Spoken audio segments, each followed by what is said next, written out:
Hey guys, what is up and welcome back to my channel. My name is Brienne and today I'm coming at you with an April TBR list. So, personally, my TBR lists are a lot different from other booktubers you might see. A lot of people like to flow from one book to another based on how they feel after they read that book. I've always been more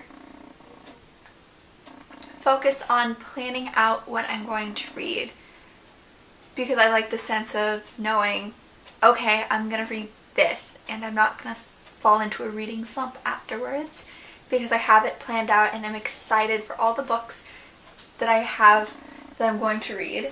And I even go to the lengths of, on my yearly calendar, every month, I plan out what books I'm going to read and what days. So almost every single day there's always a book written in, and I always highlight right after I finish a book. So for these I have novellas and novels. So for April I have, I believe, 8 novellas and 5 novels that I'm planning on reading. About the novellas that I plan to read this month, there are 8 in total that I plan to read, but as a disclaimer, they are all in one novella bind-up by Cassandra Clare. It's her Ghosts of the Shadow Market.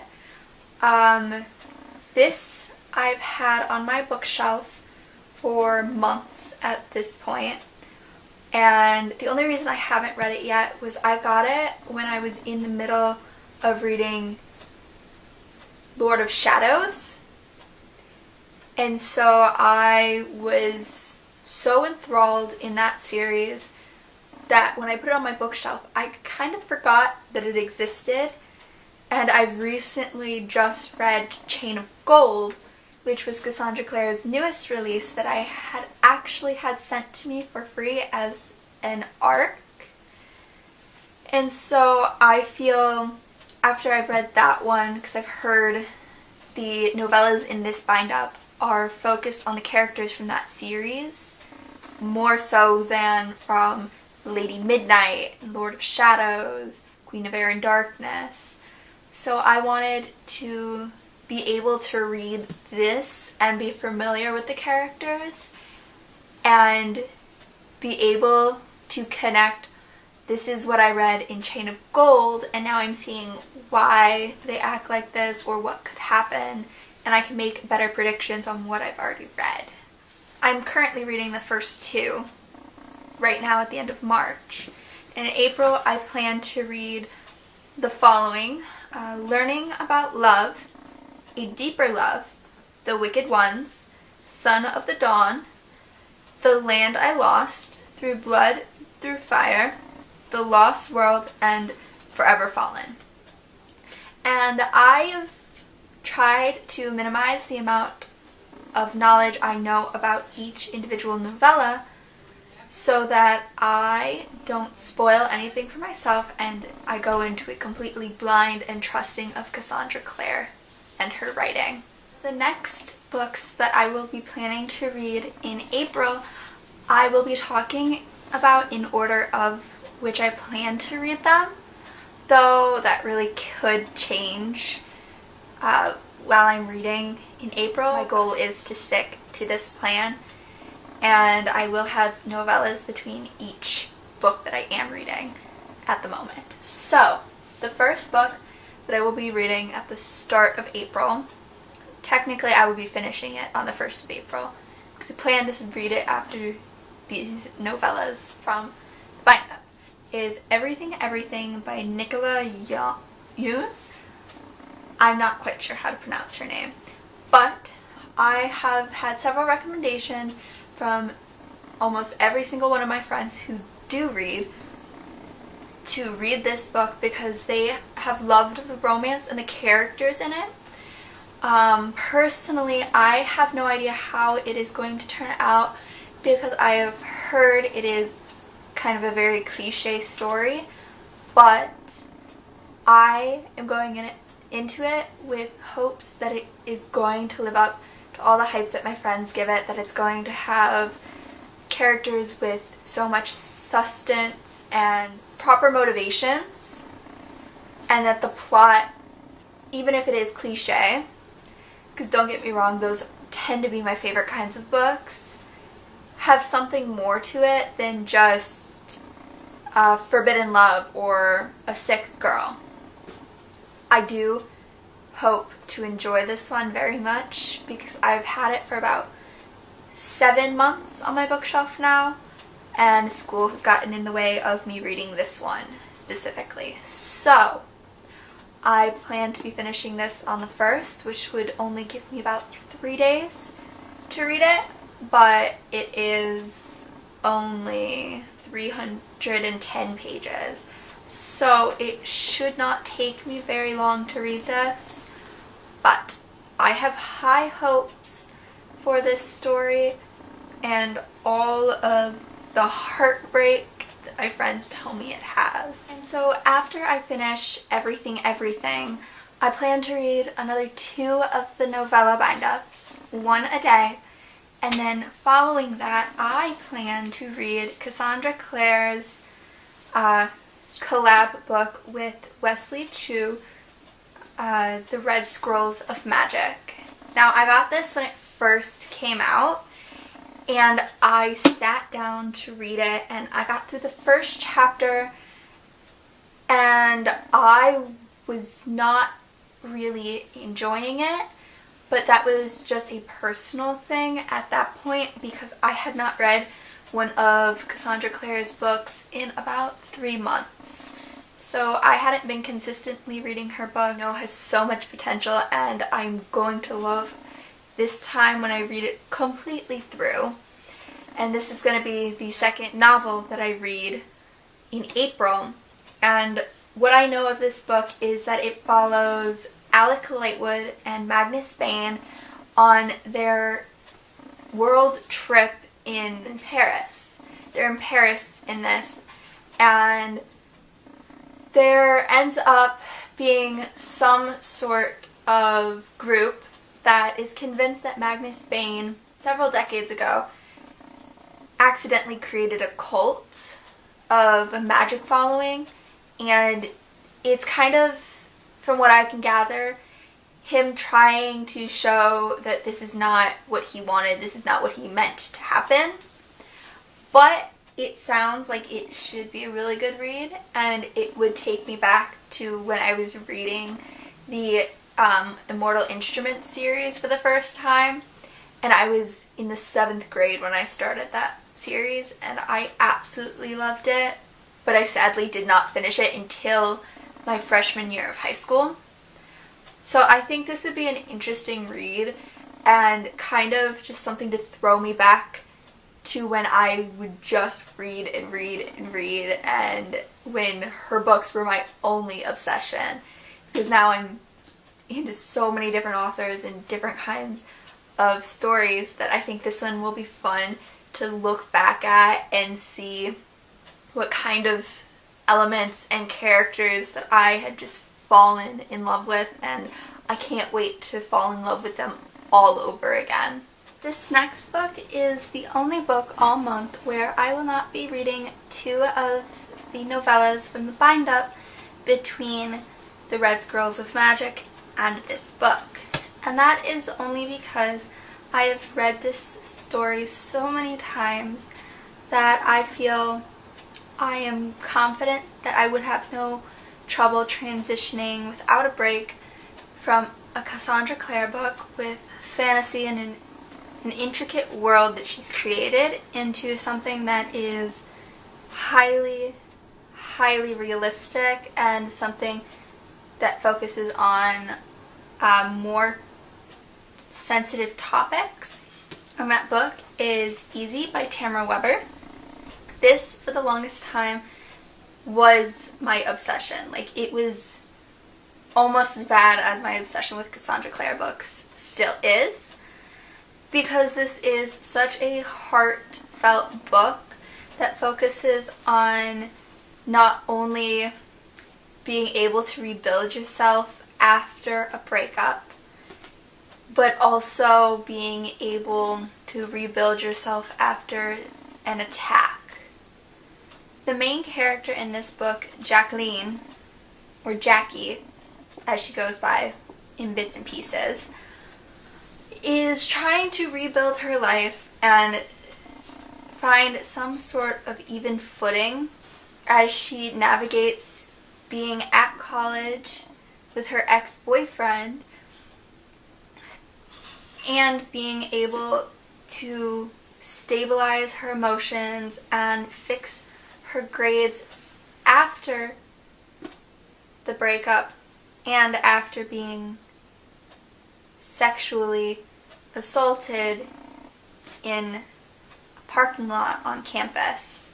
Now, the attack was interrupted and she was saved, but there are lots of different things that go into the emotional trauma that Jackie is experiencing, and there are many different concepts, not just on her repairing her life, but also different romance that she's experiencing, and all of this is just a touching book that I think most authors wouldn't try to focus on this topic of sexual assault and the dangers of college campuses, because it is such a controversial subject, and I get that, and it's a lot harder to write when you don't have personal experience, and I respect that a lot of authors don't write about it because some of them don't have the experience with it, so they would like to be able to leave topics like these for people who have experience and who can write it more accurately and can have a bigger impact than they could. And I feel Tamara Weber has done a fantastic job writing this book and just create a vivid plot that you can follow that keeps you intrigued the entire time. And I'm able to say so much about this book because I've read it so many times before. I read it before I even got this copy. I read it through my public library and with the audiobook, and then I got this copy and I try to reread it as often as possible. And so I would definitely recommend this for anyone who wants a YA book that is not really set in high school, because it is on a college campus, but just be aware that there are some graphic scenes where she is being attacked and she is dealing with those memories. Now, after Easy by Tamara Weber, I plan to read the third and the fourth novellas from the bind-up. And then following that is something of a similar topic to stuff Cassandra Clare writes, and it is The Cruel Prince by Holly Black. And I, for the longest time, told myself I was not going to read this. I was going to stick to stuff that was more classic, and it was either more classic or Cassandra Clare works strictly. But then I saw it in this gorgeous white cover, and it had been about a year and a half since I told myself that. And I picked it up to look at it, because no matter how much we're not supposed to judge a book by the cover is what catches my attention.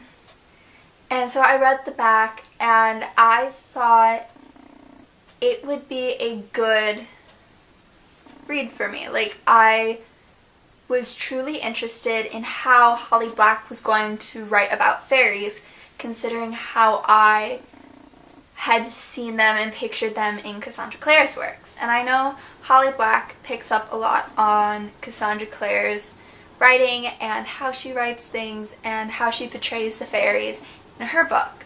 Now, I only know from what I heard about this book is that the fairies are not in any way kind, that they are some of the cruelest creatures, and even in Cassandra Clare's books, it is never directly stated fairies are the cruelest creatures, but it is very much portrayed in how they can't lie, but they are able to deceive.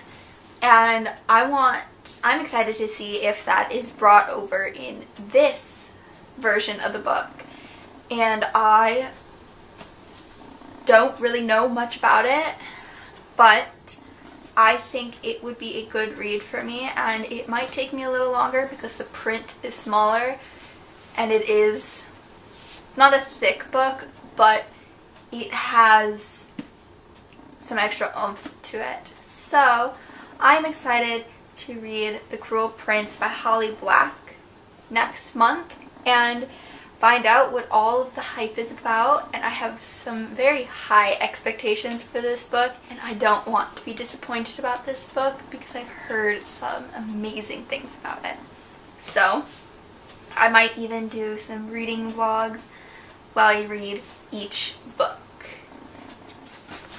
And then again, after I read The Cruel Prince, I will be reading the 5th and the 6th novellas from the bind-up, followed by a book that I didn't think I would be interested in, but I've had lots of recommendations, not only from my friends, but teachers, and then when I ask for book recommendations, this one comes off fairly often. So it is A Study in Charlotte by Brittany Colvero.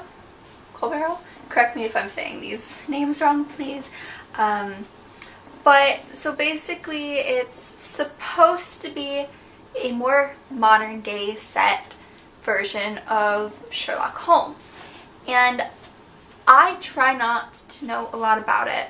All I know is that it's a mystery and that there is a lot really going on. And my friends said that there's a lot of things in here that I would like, but I would not let them give me any specifics, because if I get a book recommendation and I plan to read it, I would like to go in totally blind with no actual expectations, especially if it's not something I would have picked up to start with. I want to be able to discover the elements of it myself, and I really don't read mystery a lot, and it's usually mystery that's covered in like total sappy love stories. And the last even thriller kind of mystery book I read was a lot of romance and the girl focusing on her feelings for a guy while looking for a murderer.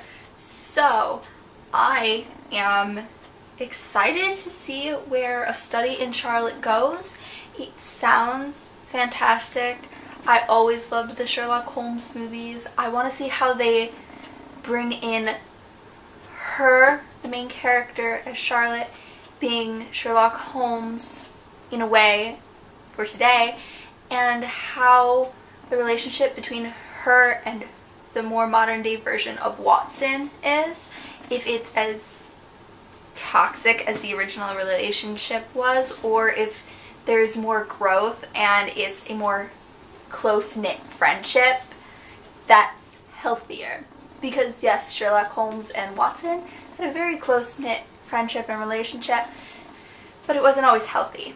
So I would like to see how the relationship duos work in here and what kind of mysteries they're going to be solving. And yeah, I'm excited to read all of this, and I hope I fall in love with all of these characters, but that'll have to wait, because this is the last novel of April that I will be reading, because after I read this, it is the final 2 novellas from the Ghost of the Shadow Market bind-up, and then I'm not quite sure what I will do with the last remaining days of April, because there should be maybe 2 or 3 days, but planning that out would mean planning out May, and I would like to wait till I'm closer to then to see how I feel. Alright guys, so that was it for today. That is my April TBR list, and I hope you enjoyed. I will try and get some reading vlogs up of me reading some of these, because I know there's a lot going on and that's a lot of books to try and read all in one month. But I mean, I have faith in myself, and with the whole quarantine going on, I think I'd be able to have a lot more time on my hands than I would if we go back to school. So, wish me luck as I try to get through all these books in 1 month.